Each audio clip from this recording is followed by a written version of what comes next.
just don't like Bruce Springsteen. I'm not a Bruce Springsteen. I'm not a fan. I don't dislike him. Like what he does, I understand why people like it. I don't like it. You know what Bruce Springsteen is? He's boring. Bruce Springsteen is country music for rock fans. Now, I'm going to say that. I can say that. I'm going to put this. I grew up loving Bruce Springsteen because that was. You from New Jersey? Huh? What are you from New Jersey? No, I have. It just has bad taste in music. Yeah. No. It was my dad liked Bruce Springsteen. My oldest brother, who's 10 years older than me, so older brothers, older generation. I grew up listening to Bruce Springsteen, and because my dad was blue collar, my brother was blue collar. Fucking Bruce Springsteen was blue collar. Quotes. Yeah. Quotes. Blue collar. And so your hands. I don't know what to do with my hand. But no. It's like blue collar, and that's what I fucking like. I get it. I do. I get it. Well, okay, you I get it. I just don't like the music. I just don't. I love the song "Glory Days." That's a great song. Wonderful song. Yeah, it is a good one. That's a really good song. I'm gonna finish this one because I got to get it out there. Huge fan. I went to go see him. Loved it. Fucking loved it. He did a special on HBO not too long ago, and he literally said he ain't had a job. Never had a job. He just plays the music. Yeah, he's not blue collar. So he, and right after that, I lost all. It's just I'm about to cry now. It's like that meeting your hero metaphor. Yeah. It's like heroes. Just keep your mouth shut. Play a song, just dance, monkey. I'm not anti. Dance in the dark, monkey. That's good. That's good. I'm not anti-Springsteen, but I'm definitely not pro Springsteen. I'm very indifferent. I'm giving all my love to John Cougar now. Yeah. Oh yeah, because he's real. John Cougar's all right by me. Yeah. His hands got dirty when he was a kid, right? Little Johnny Cougs. Oh yeah. Johnny Cougar. Anyway, so you're listening to an episode of Gabba Gabba, huh? That's not usually the way I intro this thing, but I am sitting here. I'm at the Rooster, and this is actually a part 2 to an episode we just recorded that is on Rooster Radio, and Rooster Radio is a podcast that Michael Carpenter from the Rooster hosts, and he started doing that during the pandemic. He was on one of my episodes a couple of years ago. I'm trying to remember the number, but can't off the top of my head. But if you haven't listened to it, you can go back and listen to it. But that was like during the pandemic, before you really could even get started on construction here. Right. You had all the ideas. You had the groundwork. On that podcast, I listened to it yesterday. You pretty much kind of laid out there like what you wanted to do with this place. That's pretty much what you've done with this place. It's exactly what you've done with this place. But at that time, we were pretty far away from getting everything done. Yeah. And you'd gotten Rooster Radio started up, so we talked a bit about that. And so, in addition to having Michael Carpenter here, I also have Matt Daigle and Johnny Dick or Johnny Lunchbox or I'm going to change it to Johnny D. Johnny D. Yeah, politically correct. Of Queen City Rejects, and I've had Johnny on before, but I've never had Matt Daigle on before. So we're going to start off a little bit just talking about Matt Daigle. Fantastic. That's a way to start off a show. That's your favorite subject, You right? go to the big baller. Look at his face light up. That's right. So Matt, we've been, like we talked about on the earlier episode, me and you and Johnny have been playing in bands for 30 years in and around of each other, but I don't think we really knew each other back then. Yeah. But you played in a band called Deadlock. What was the first band you played? Was that the first? Yeah, that was the first band I ever played in. Did you play or you were a singer? Yeah, I played bass and sang originally, okay. Sure. and then they realized that I couldn't play bass. So then they were like, please, for God's sake, do something else. So actually, the first show we ever did in Charlotte was at a place called Heretics. Remember that? Yeah, that's the first place I played in Charlotte. I think it was. Yeah, I think we all popped our cherry. Yeah. I remember walking in the place, and the owner of the club says, okay, I want you to play for 30 minutes, no covers. Yeah. That guy, big guy. I said, okay. And I was like, shit, we're brand new. We only know covers. So we're like, okay, this is our song, but the Cro-Mags wrote it, you know?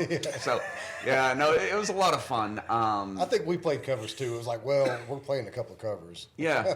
Well, then we played a show. Our second show was at the Ritz, and we were just fans of Anti-Scene, which I guess anybody in Charlotte, you know, when you're young, you go, oh, Jesus, it's Anti-Scene. I've You know, talked about the influence they had on me at a young age. yeah, it's crazy. Well, we get there, and a band didn't show up.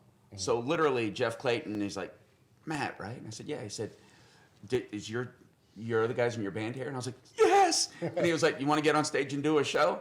You know, do a set? So we get up there, and we played on Seducer's equipment. Oh, wow. Which, you know, Seducer, all their stuff is like, you know, we are fucking metal gods, and Yep. they really were. And so here, a bunch of guys who didn't even know how to really do any chords, you know, like, and yeah, it was so much fun, and yeah, we had a great time. Played a long time.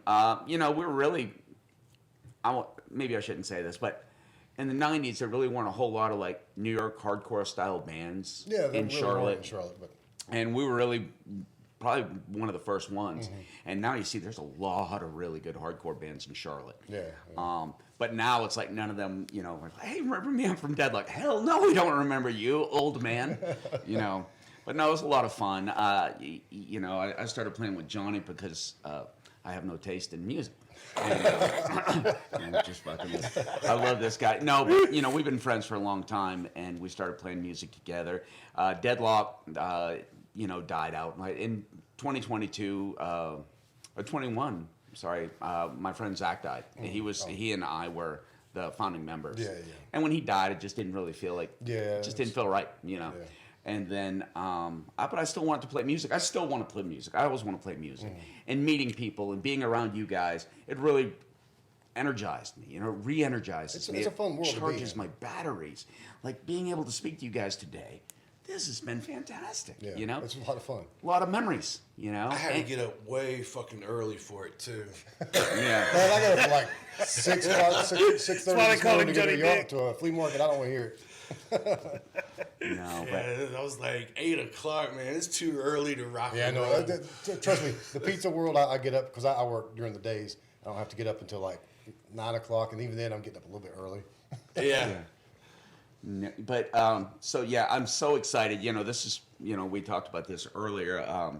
Probably going to be our last show. Yeah. It definitely is going to be our last show. But it's been a lot of fun, and I really feel honored that we're going to be doing our last show here at the Rooster. I mean, this is really cool. I walked in, I was blown I mean, away. you know, who knows? We may do like fucking Motley Crue. Yeah, every show's Well, gonna be our last one. Trust me, Johnny, I think the bets are out there. Like, you know, Yeah. are they going to come back? Like, is Johnny really laid it down? I ain't saying never, but right now it's time to move on, do something else. Yeah. But Saturday is going to be definitely a show to remember. Scratching my ass on the podcast. Well, normally it would just be audio, but today we do have video rolling. So. I keep forgetting that. I keep forgetting Yeah. that.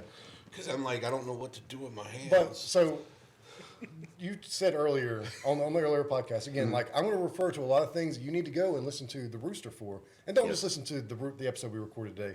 Go and find like other episodes you want to listen to. There's plenty of great ones on there. You'll find an artist you know or somebody you want to know more about.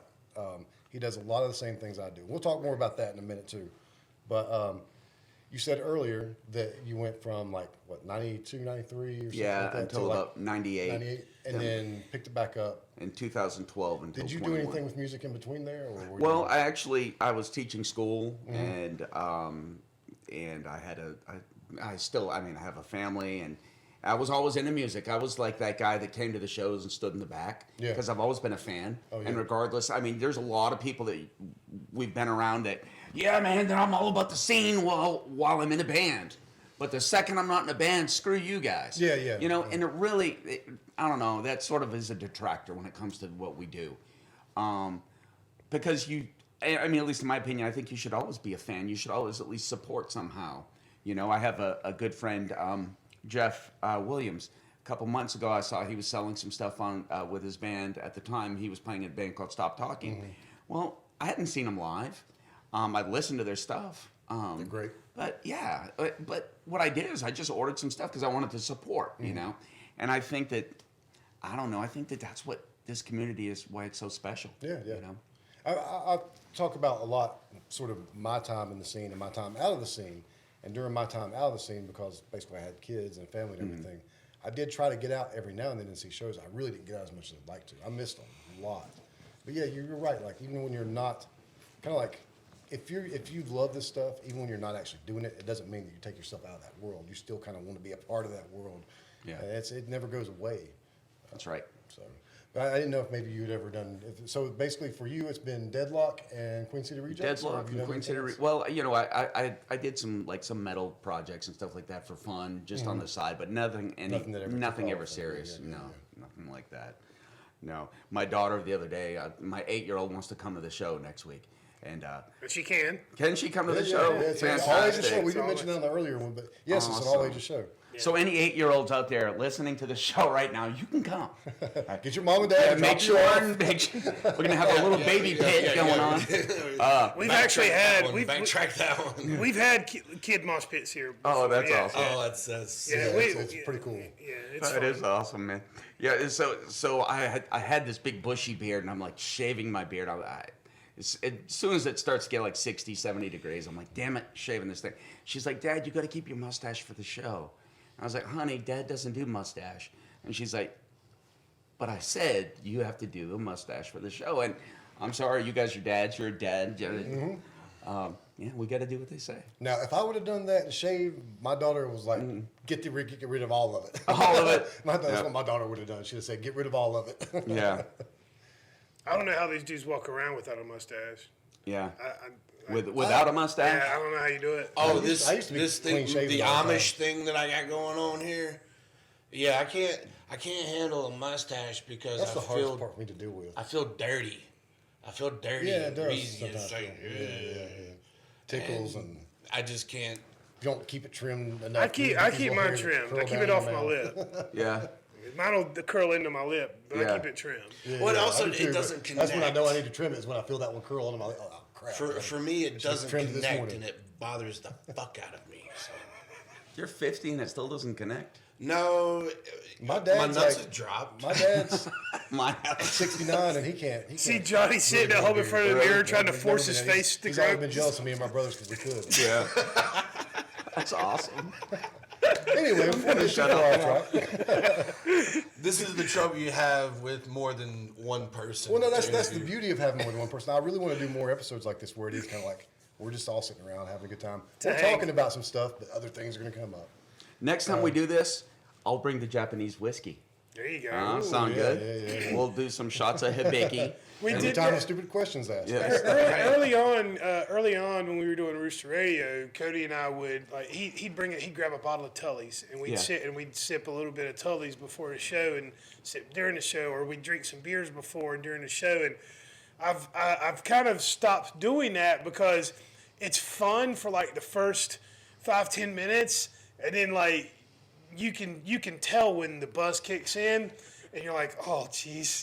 You're just cringing at listening to yourself being drunk on microphone. It's With like, saying that, I am enjoying this conversation with this ice cold liquid death. Oh, that's a ham. Sorry. What are you talking about? That ice cold liquid death? shout out to Liquid The Death. camera's right there. Oh. You got that one or that one? That's his. That's So, but one of the reasons that brought us all here together today, besides just doing a podcast, was, well, the reason to do the podcast sort of was to promote the show that we have coming up on March 11th. It's gonna be so fucking fun. And when we booked the show, Michael was like, hey, do you and Johnny want to come in and do a podcast that day? I'm like, or before the show to kind of promote it and to catch up and everything. I was like, yeah, that's cool. And then recently I had this idea. I'm like, well, after we do yours, let's do another one. So that's what we're doing. And we're promoting the show. And so if this one's a little bit all over the place, go and listen to the other one. It's a little bit more together, although it gets a little bit all over the place too. But show's coming up this Saturday, March 11th, 2023. Mention that because I know you can listen to this podcast for years to come. But you should come out to the Rooster in Gastonia and see Yaller, Van Huskins, Self-Made Monsters, No Anger Control, Queen City Rejects. And that's the way the lineup should go. So That's going to be so much fun. And I love that 5 punk bands come out, enjoy. Five punk bands and All at 11 30 minutes of minutes. music. yeah, Hell yeah, yeah. 11 minutes. Well, we did kind of agree to everybody's gonna keep it under 30 minutes so we can move the show along. But it's gonna be a great show. Queen City Rejects, as mentioned earlier, last show for Queen City Rejects. For And, now. at least for now, you know, like we said, the Well, you know, jury's still out maybe. But Johnny says it's the last one. at 10 years, go out with a bang. I think this show's gonna be a bang. Yeah. For sure. What's that that saying is like it's better to burn out than to fade away. And Johnny's just gonna find another band to fade away in though. No shit. You know he's not gonna sit around and do nothing, so. That's true. So we'll have to get Johnny back on again down the road once his next project unfolds and the Queen City Rejects reunion happens. I'm gonna go hip hop. That's what I'm is. Yeah. Open up for Bubba Sparks next time he plays here. Yeah. Jelly roll. That dude's like 60 G's on a weeknight these days. We're not going to see Jelly Roll here anytime soon. Yeah. We'll catch him on the backside of the career. You This get place those isn't big enough cones. for that yet. Don't have enough room to sell that many tickets. No. Or pockets deep enough to pay what you'd have to pay for a ticket. $1,000 At a this ticket. capacity. Yeah, it's a lot. Yeah, that's the thing. A lot of people don't like. When I first told people that I was going to do this, a lot of my corporate life friends were like, "Oh, you need to get this guy. You need to get this guy. You need to get this guy." I'm like, "You understand how much that costs?" Yeah. I don't think it comes across people's radar like how expensive it is to get big names into your venue. You know, yeah, even names that aren't in their heyday anymore. You know, like I don't want to put anyone on blast, so I'm not going to name any names. But there's bands that were popular in like the late '90s, early 2000s. They're still $10,000-$12,000 a night. You know, if this place holds 175 people. Yeah. Do the math. Like, no one's buying that ticket. I have seen, like, last year I went to go see Baroness at the Milestone. Now, they're not one of those bands that ever commanded that kind of money.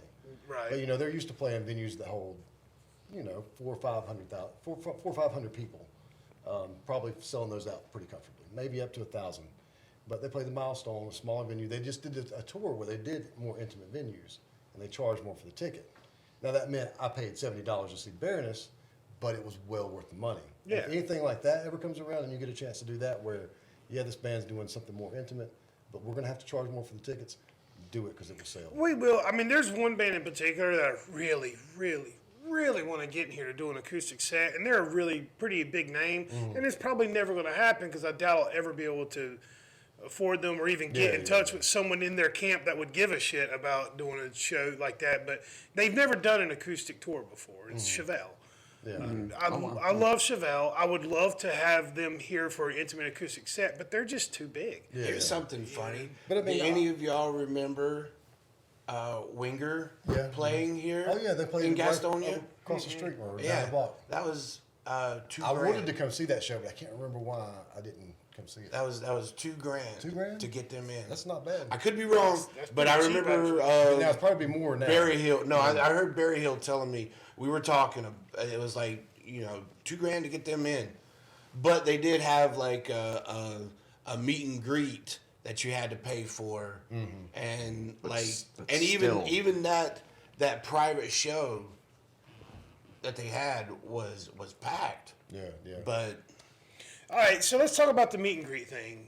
I want to know what your take is on this because my wife and I have paid for meet and greets before, and personally, I didn't mind it at the time, but now that I'm doing this, I think about. I've had a couple people do meet and greets here. As an artist, it's got to feel a little bit dirty. It's got to feel charge? to charge people to shake your hand and take a picture. Like that just feels dirty. But I get it. Like you are a business. As an artist, you are a business, and you're trying to make money. And I don't know. I think that the goodwill of hanging out after your show and taking pictures probably goes further than charging an extra That's what I $25, was gonna say $30. was, I get why they do it, especially in this day and age, the way the music business has changed, the way the record sales have changed, or CD sales, they're kind of non-existent. I mean, record sales are there, but you just don't make the money like you used to, and from all the different avenues like you used to, and you got to make it up somewhere. True. But, that kind of takes away from, it used to be that you go to a show, and if you hung out long enough after the show, you might run into the person. Or, they would come out and take pictures with people. And some bands still do that. Some bands will still do that. It's lower level bands for sure. But I don't know. I get why they have to do it, but it does feel a little bit dirty. And like everybody, I've never been to one, but everybody I've ever talked to that's been to one, it's kind of just basically said, when we go in there and we get a picture and they maybe sign an autograph and then I'm ushered And they off. rush you. Yeah. But I've seen bands I've seen John Oates at Don Gibson Theater in Shelby. I saw Colin Hay at Don Gibson Theater in Shelby. And both of those shows afterwards they come out and they signed autographs, they took pictures, they took time to talk to you for a minute and didn't charge a dime extra for it. And those shows were so memorable for me. Yeah. Partially because of that after the show experiences I got. And I wouldn't have paid for that. But it's kind of a priceless thing, but it's not. I don't see that it being that priceless when you pay for it. It's That's almost just- like it's manufactured. Yeah, Doyle. that's what you said. It's a manufactured thing. That's just it. Because when you pay for meet and greets for like the national tours, you're paying Live Nation for that. And The and artists they get some and they of keep it, and they for and they sure. rush you through it. Like you're not getting to have a real. It's like late night talk shows, right? Like you're not getting a sense of who this person is. They're not having a conversation. It's like this surface stuff where you're ushered through it, and that's what it felt like. It felt like we were just kind of rushed through, and after doing that a couple of times, it's like this isn't worth it. Yeah. I don't. We did a show. With that said, we should do a Johnny Dick meet and greet for the show Saturday. No. Just Punch hiding him in the back there in the gut. green room. Punch him in the gut for $5. Get or tased. Taser- or, taser to the no, balls. Get a no, dunk tank. those days are over. Those days are over. But no, there was somebody that we played with. We did a couple of shows, and can I say the name? Yeah. Doyle charged $25 just to shake his hand. No, he does. He refuses to shake hands. Just to look him in the eyes. But charged like $25 for like a fist bump. He refuses to pictures. shake hands because people always challenge him because he's all big and buff. Wow, that's- Doyle from the Misfits. Yeah. He's all big and buff and shit. So people were like, shake your hand, I'll break it, whatever. So I get not wanting to shake somebody's hand that want to be a dick, but Not only that, they've probably been picking their dick all show. Yeah. well, You either pay way, extra yeah. for that? Is that like an extra fee? What? Okay. Yeah, but yeah, to meet him was $25. To it's like you're not even the cool misfit. You're just a little brother. That's kind of why I was like, why do people even really go see Doyle? Like, why is it such a big deal that Doyle's coming around? I mean, I get he was a misfit, but it's not Glenn. well, it's not Jerry Only. I will tell you this. And Jerry Only's a dick. Glenn's probably a dick too. No, Jerry Only is cool. He is actually cool. They played when they were a 3-piece. They played Tremont. Yeah. That was a cool show. I met him. Didn't charge me a dime. Yeah. Well, back in the day when you could just meet those guys. Like I said, I think it discourages bands from trying to mingle with their fans a little bit more and trying to give those real experiences because, they could be getting paid for it. Yeah. I mean, if you're an artist and you're trying to build a career, my take or the way I would approach that if it were me on that journey is I would want that connection with fans and I'd want it to be organic because, you could create a lifelong fan just from one interaction. I mean, not to be hyperbolic about it, but there's people who lean on music and art for inspiration and to get them out of whatever funk they're in. And, those types of interactions can literally change a person's life. It could save a person's life. yeah. And you get to meet this person that you look up to, and it's like having to pay for that experience kind of takes that out of it, Yeah, I've met a lot of cool people over the years. Like you know, one of my favorite people that I met was Mike Watt from Minutemen. And of course, he don't charge anything. He just hangs out after the show and you can talk to him and get an autograph and stuff. And I can't imagine that experience being what it was if I had paid for it. Like, it was more of like a real moment. And when I met the first time I met him, he came out and he kind of looked around. I guess he wasn't in the mood to talk, but he looked at me and he handed me a sticker and he said, "Here you go." And I thanked him for the show and shook his hand and he walked off. But then the second time he talked to me for a while and he talked about John Coltrane because he loves John Coltrane. Yeah. And he got real emotional because he said he went to go visit his grave that day. And so it was really just a really cool moment to have with someone that I admire. Yeah. And that would have been awesome. If I'd have paid to see, I don't know who Watt, I could say Mike Watt, but if I'd have paid to see somebody else, it would have been maybe a handshake, take a picture, awkward picture, and an autograph, and then next person. Yeah. And Mike Watt had a line of people, but he didn't like usher me through or anything like that. He actually took more time with me than I expected out of him. And that was really, really cool. Yeah, and I mean, and it's a vivid memory that you're sharing now. Yeah, yeah. It's an organic thing. So. Yeah, so I just can't imagine, like you say, when it's just not as special, I don't think, because everybody gets that. Everybody gets the same treatment. I like on those that. moments more than getting an autograph. Yeah, because it's like, Hey, can I give you my take on autographs? I don't fucking get it, dude. I don't get it. What are you going to do with it? Yeah. I get one every now and then, but last time I saw John Spencer, I talked to him after the show, and I bought a record. I didn't get it autographed, but I've gotten one autographed from him before. But I walked out and I was like, oh yeah, I didn't even think to get him to sign the record.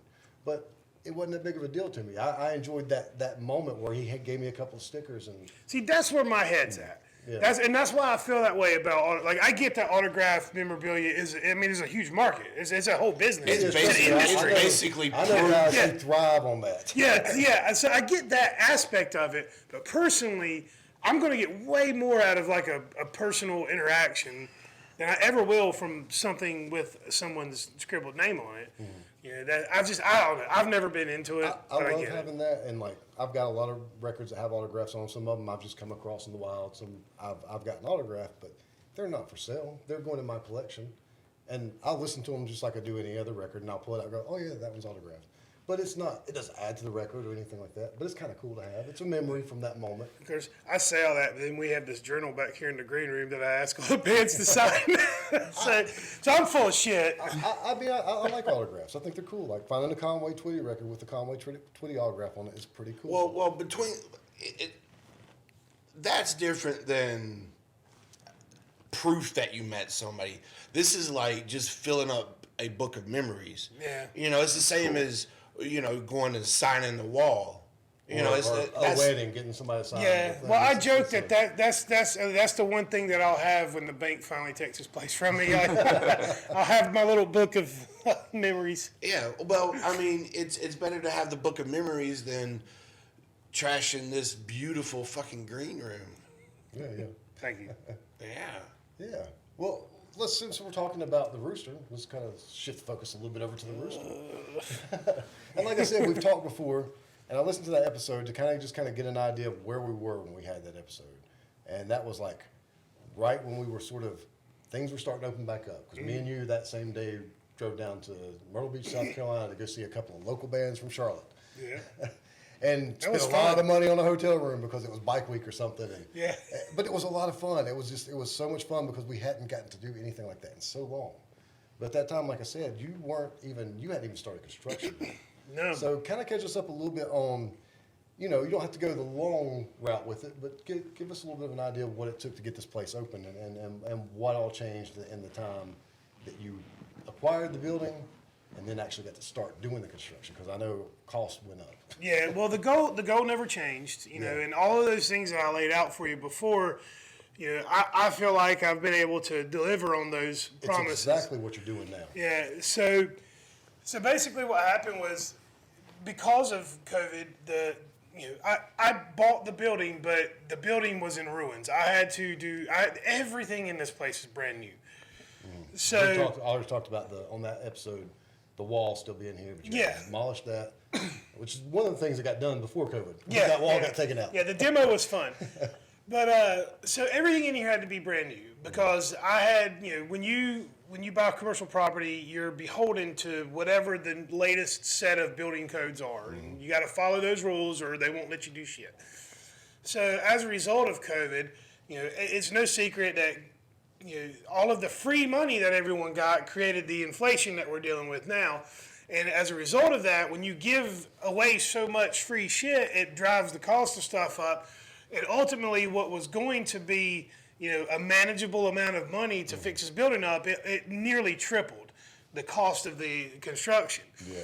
And so because of that, I was no longer able to afford to go the conventional commercial loan route. I had to pivot to an SBA route.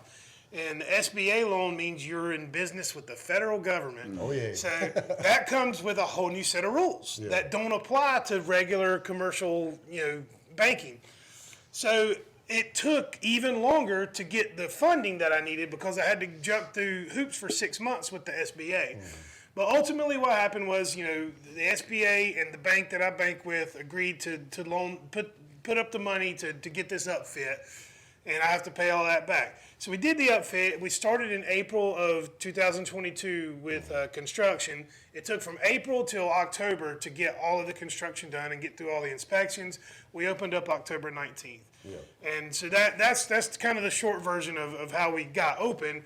And then since we've been open, I've done my best to create a very diverse concert calendar and events calendar and keep different stuff going. And one of the things that didn't really come into my thought process was I had no control over our timing. Like I couldn't have got this open any sooner than I did. Yeah.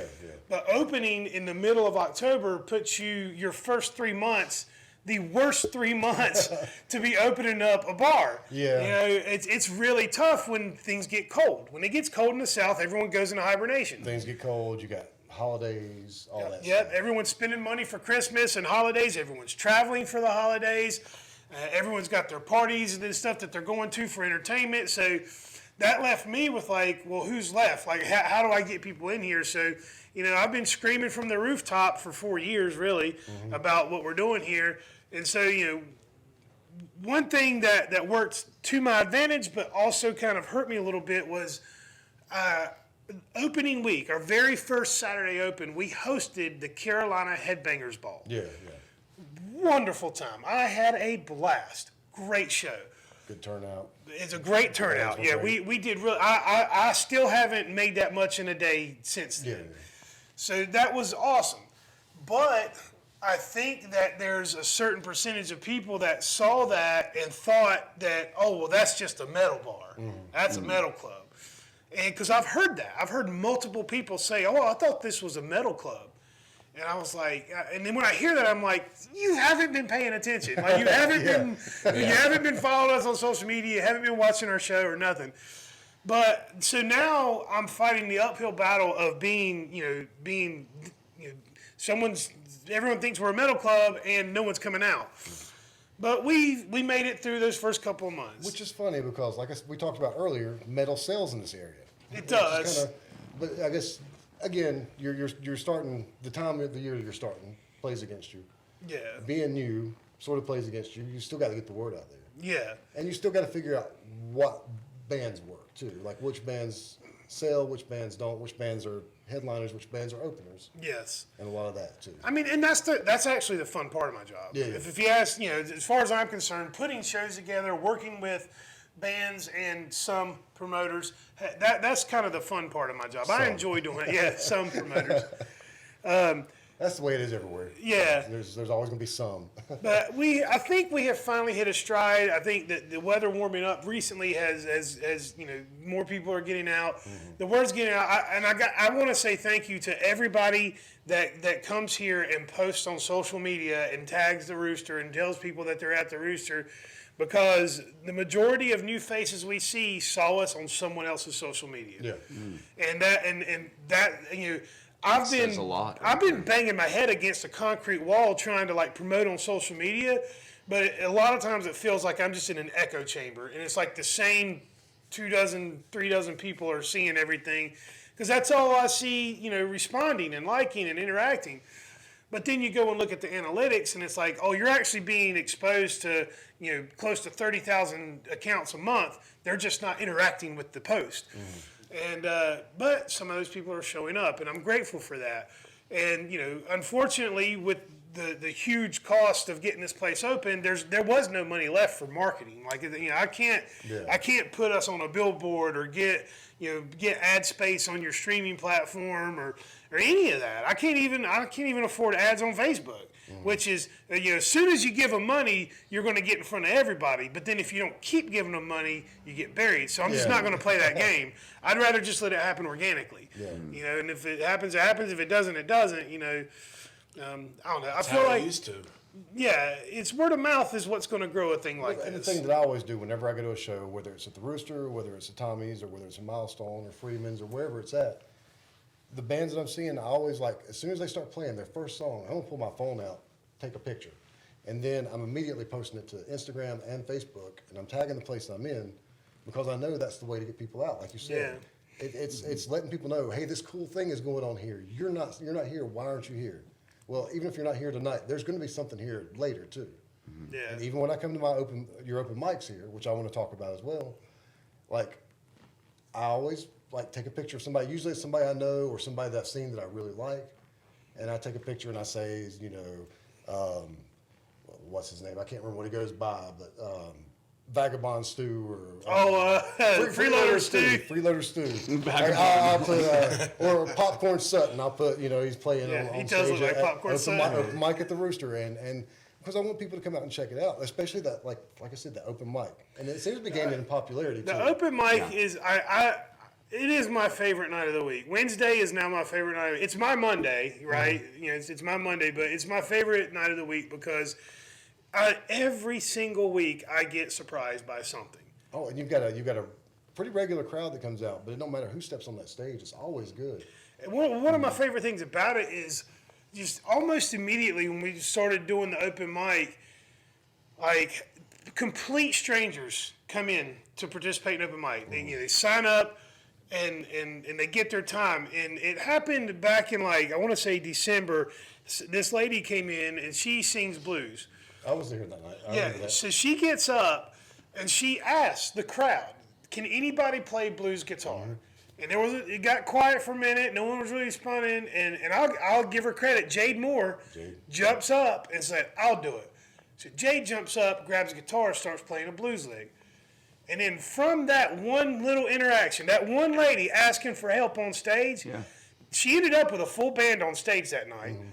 And every week, that one thing gave birth to what is now our open mic, where complete strangers are jumping up on stage, or guys that don't play together, people that play. You got a guy that plays country guitar, you got a guy that plays jazz drums, you got a rock and roller playing bass, and they're all up there jamming together. And it's like they're like, and sometimes it works, and sometimes it's a little bit. Sometimes it gets mad sloppy. But it's always cool. It's always cool. It's always fun, and for me, it's just it's heartwarming that people are just willing to put themselves out there, and just it turns into this jam session. And it's like, man, some awesome things come of that. Yeah. And it's encouraging. It's really encouraging. Like this past week, we had a guy that had never been in here before, and he got up and he just played guitar. He didn't sing, and it was a song that he wrote, so he plays it, and you could tell there's a little nervousness to him, and then he finished it, and everyone gave him a round of applause, and he was like, well, I have a different version of it, and he played a different version of it, and I told Cody, I was like, all right, that's enough, let's move on. It was a lot. It was very samey. I remember that. Yeah. I wanted to give that guy some encouragement. Yeah. And let him know that I didn't end up talking to him, but let him know that next time maybe just do the second version and either shorten it because it's so much the same or add some vocals to it. Well, I was talking with Cody about it after the show, after we closed. And I said, I don't know if this is true or not, but more than likely, that dude's been sitting in his room for the last 6 months writing that, figuring that out. And no one's ever heard it before. And he had the balls to get up, get out of the house, get in front of a bunch of strangers and say, hey, guys, I wrote this. That's cool. And that is exactly what we are about. I very seriously doubt he's ever done that in public before. and he got encouragement doing it. So what he's going to do is he's going to go back home and he's going to keep playing. He's going to keep making stuff up. And he was a young guy, so he probably hasn't been playing that long.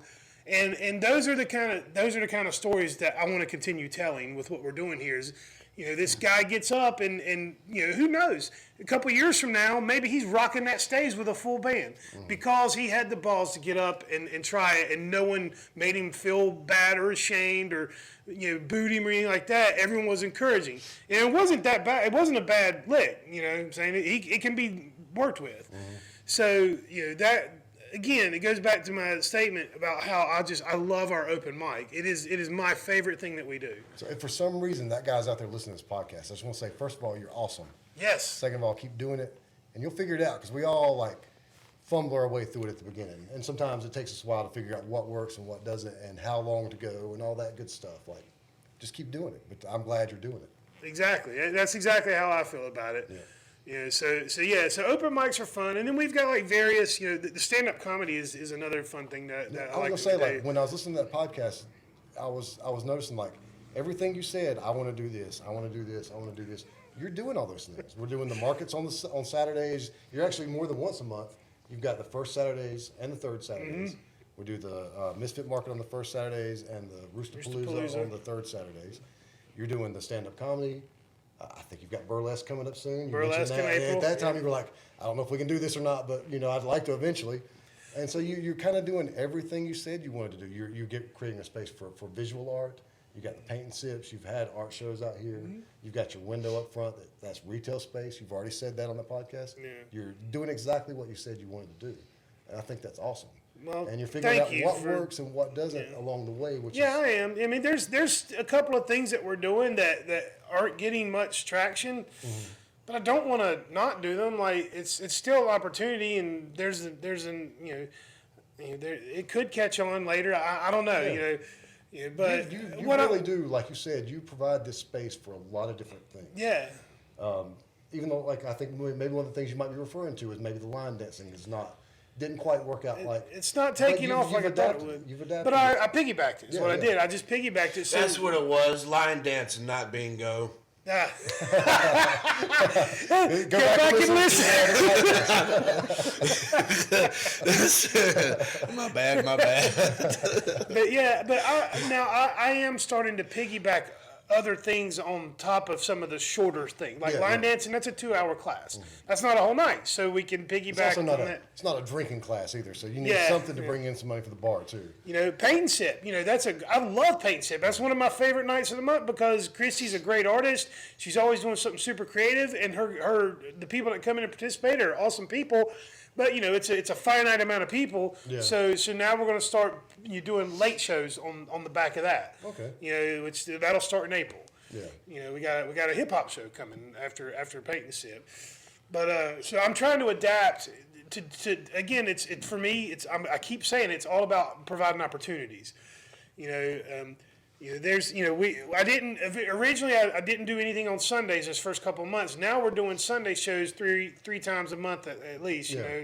We've got some private events coming up. I don't know, man. I was raised to be a man of my word, and the whole say what you mean what you say kind of thing. I don't know who talked to me or listened to me or paid attention before we got open and thought I was full of shit, but. Nope. That's not who I am. Well, that's from the time that I met you, and we became friends kind of quickly. I mean, it took a minute. Yeah. But when I met you, I was like, I like this guy. I like his vision. I like what he's doing. And so when everything started up, my daughter asked me what I wanted for Christmas one year. I was like, get me a hat from the Rooster. It's going to help support something I believe in, and it's I can't think of anything else I need. Get me a hat from the Rooster. And then just all along the way, I've done everything I can to promote you and share what you do and get people to know about you. And I hope that maybe with the show that we have coming up next week, we get some people from across the river to come over here, get some people from Shelby to come over here and see that, Gastonia's not that far from Charlotte. I've been driving from Kings Mountain to Charlotte for 30 years to go see shows. Well, there are some great venues in Charlotte, and there's always something good going on, but there's always some good stuff going on down here in Gastonia, too. Yeah.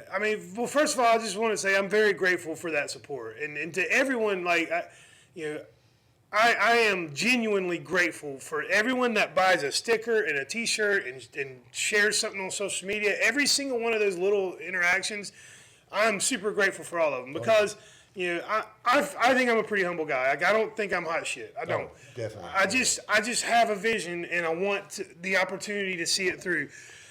So that all of that helps, but we are getting people coming across the river. Like I'm still.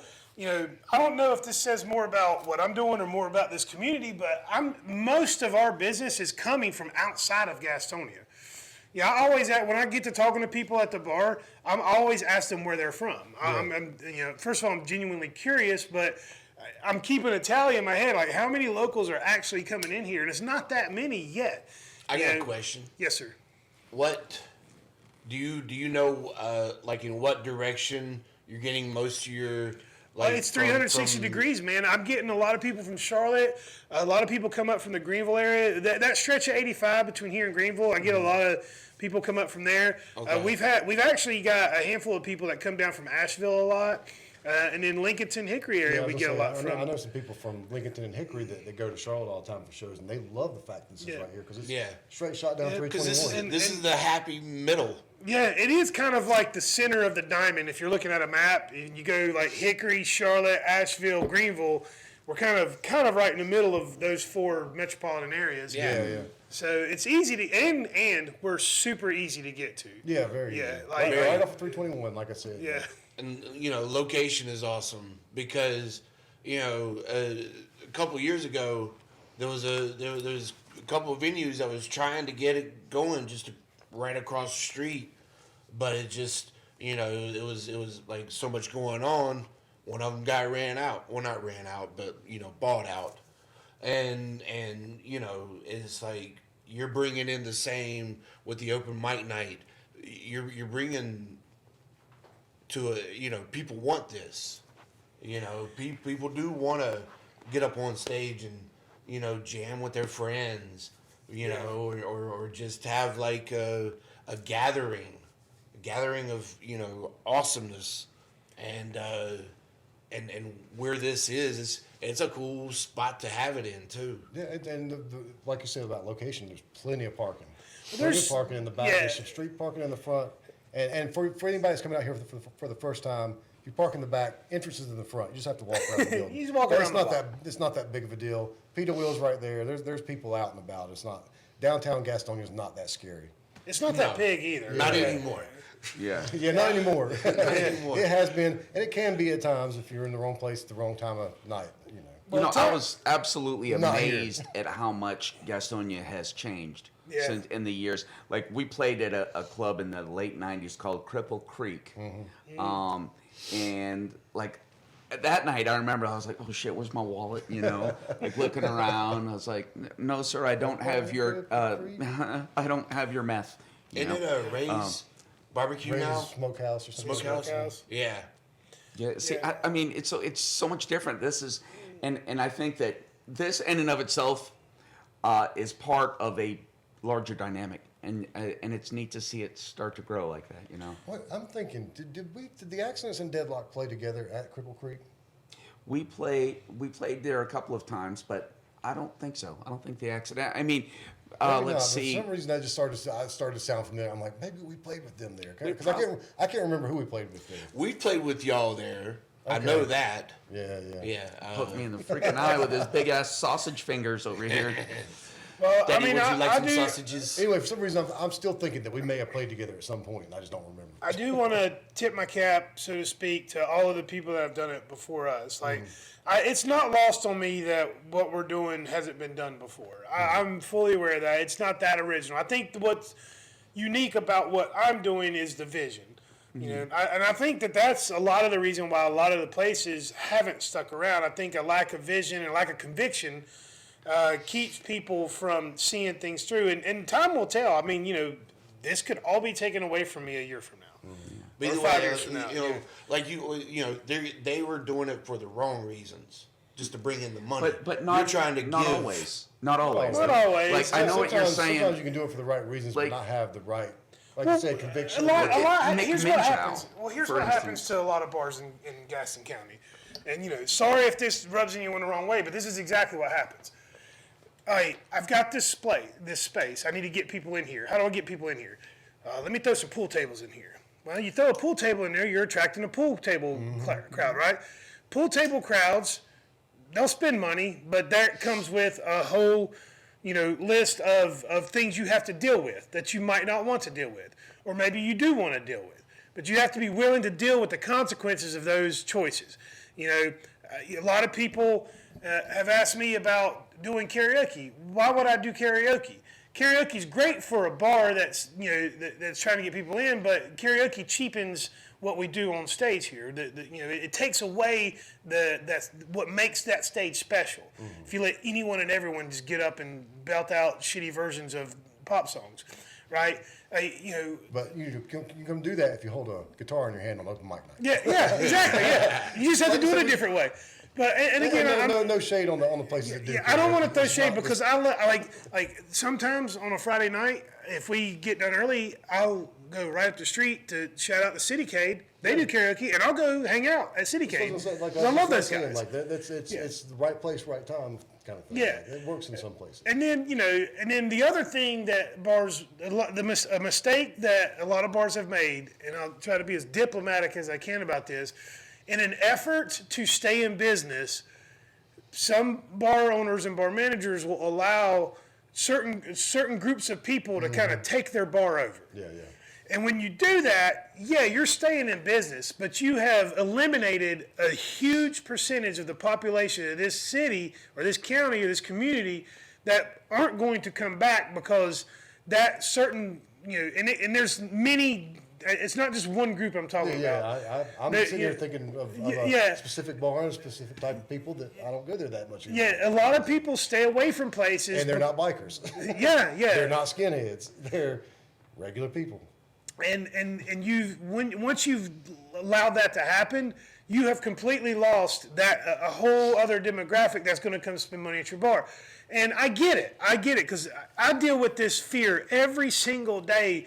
That little bit of time between the time I open the doors and the show starts, that's the most stressful time of the day for me because I don't know how many people, because people just don't buy tickets in advance. Very rarely. There's certain shows that they will. We've sold out a couple of shows here. But for the most part, we get somewhere between 10 and 30 tickets sold to most weekend shows. That's not enough people.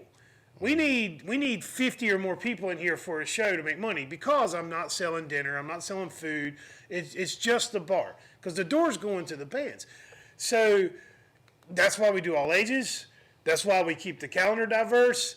And that's the reason why I'm approaching things the way I am. And I think a lot of people have come in here and they're shell shocked. A lot of people come here don't know what to think about this place because they're so used to going to this place is this and this place is this. Well, the last time I saw a band, it was in a place that was like And like I had a lady in here last night that I know she's pretty active in the community around here.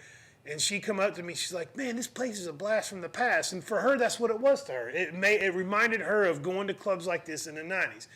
For some people, they come in here, and for them, it's a place to express themselves, mainly the open mic crowd. It's like now they have a place that's safe, that they can bring their kids to or their friends can bring their kids to, and they can express themselves in a safe way.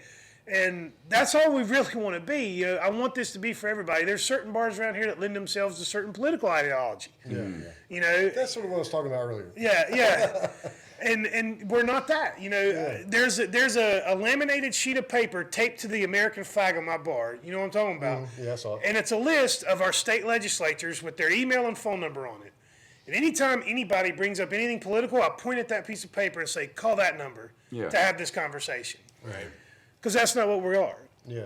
And my hope is that this place can be a catalyst to start kind of mending the torn social fabric that we've created since 2016.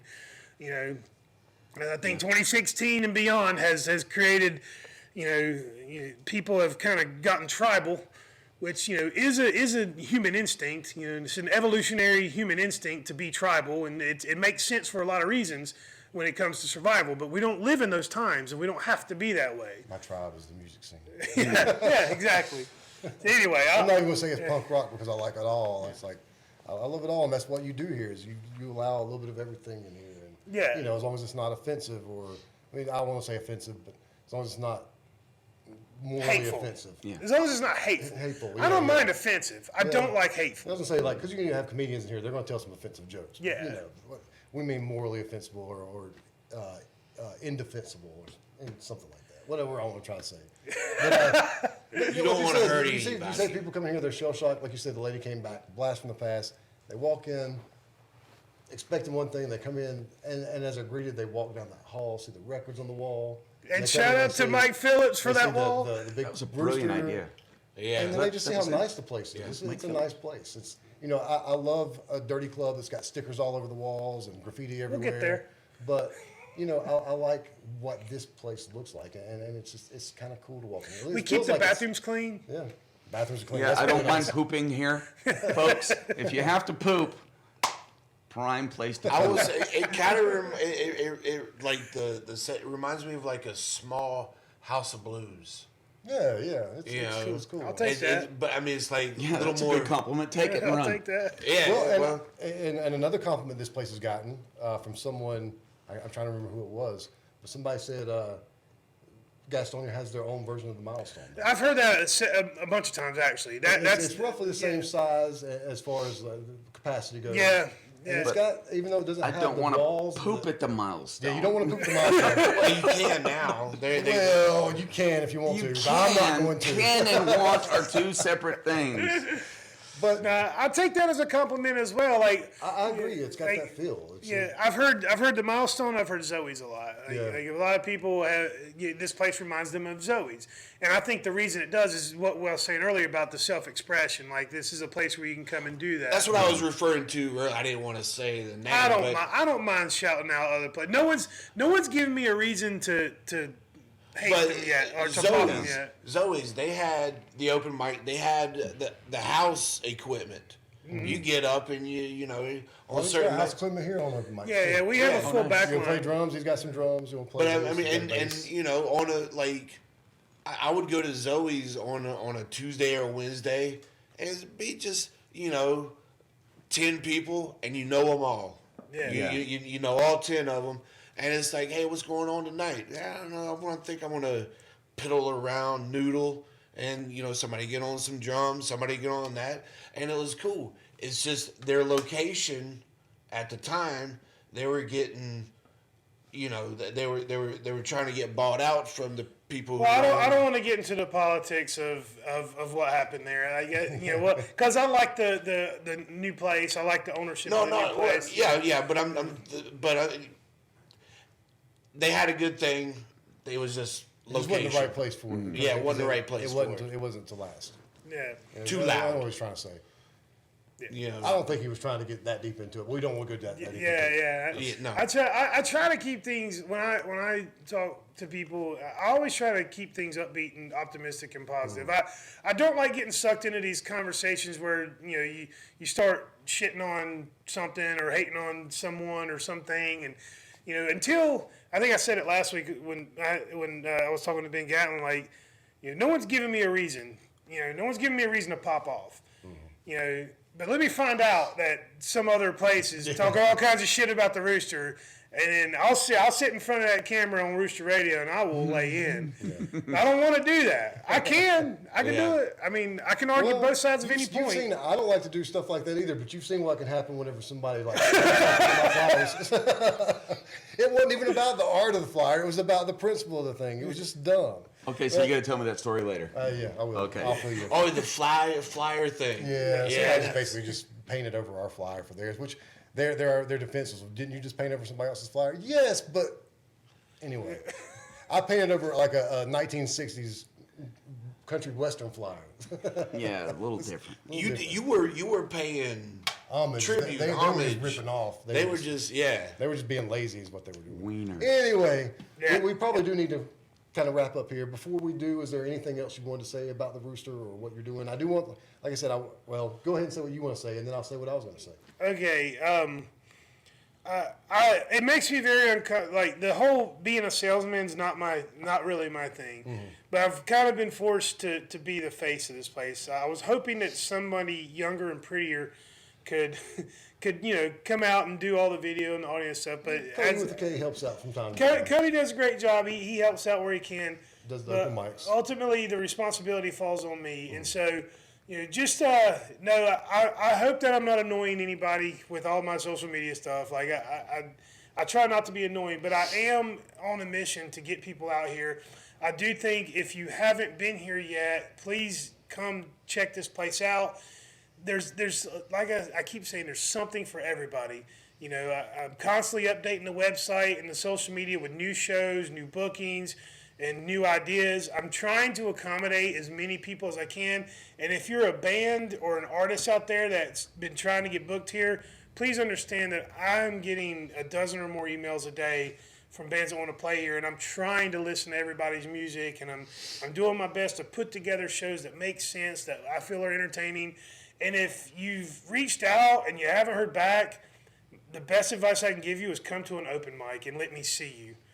Let me see you on the stage and how you perform. If you're not getting what you think you need from me through email, then come prove me wrong. Bring the whole band, like we said. Yeah, bring the whole band. The instruments whatever. are here. The drums are here. Because I know there's going to come a point where someone's not going to get booked and they're going to get pissed off and they're going to talk shit about us, and I'm just going to go ahead and say I know that's coming, but and I'm not even going to respond to it because I'm responding to it now with I'm doing the best that I can. Yeah. This place was built for this community. I've gotten hundreds of emails from booking agents that want to bring tours here, that bands that are coming through, and I mostly just delete those.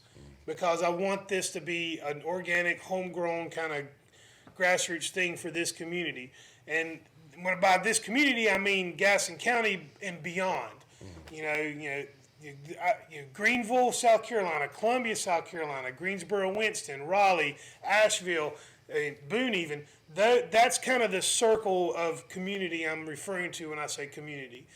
So if you're in, like with me, when I do my podcast, it wasn't going to be North Carolina, it's North and South Carolina, because I want to bring everything from this area, or bring more focus to things in this area. And the other thing I will say, if I ever start coming off a little too self-important, put me in check, please. I don't. I do my best to stay humble. I mean, I know that what I'm doing is special. I know that. I'm very aware of the impact that we can have. And I'm trying not to be an asshole about it, Every now and then I'll get an email or a comment or something, and I'm like, "Fuck you, man!" Like I just want to knee-jerk, but I try not to do that.